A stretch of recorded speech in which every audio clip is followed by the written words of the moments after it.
pertama, teori dividen tidak relevan atau dividen irrelevance theory.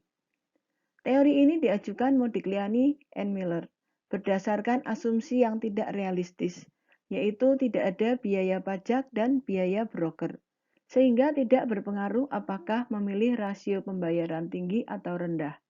Mungkin saja tidak benar, perlu tes empirik.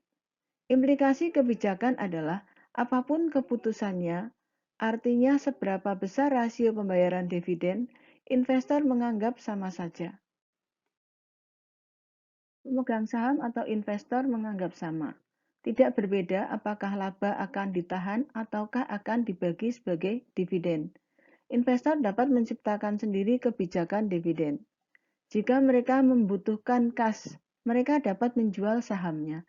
Dan jika mereka tidak ingin kas, mereka dapat menggunakan dividen untuk beli saham.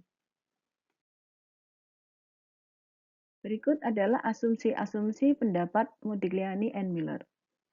Yang pertama, pasar modal yang sempurna di mana semua investor bersikap rasional.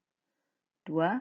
Tidak ada pajak perseorangan dan pajak penghasilan perusahaan. 3.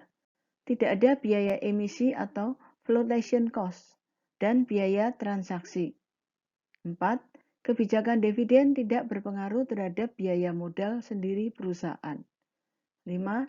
Informasi tersedia untuk setiap individu, terutama yang menyangkut tentang kesempatan investasi. Pendapat Modigliani and Miller. Nilai perusahaan ditentukan oleh earning power dari aset perusahaan. Nilai perusahaan ditentukan oleh keputusan investasi. Laba yang diperoleh akan dibagikan dalam bentuk dividen atau akan ditahan, tidak mempengaruhi nilai perusahaan. Pendapat Modigliani and Miller yang penting.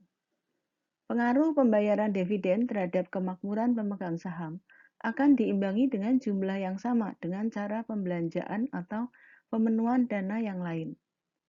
Dan dalam kondisi keputusan investasi yang given, maka apabila perusahaan membagikan dividen kepada pemegang saham, perusahaan harus mengeluarkan saham baru sebagai pengganti sejumlah pembayaran dividen tersebut.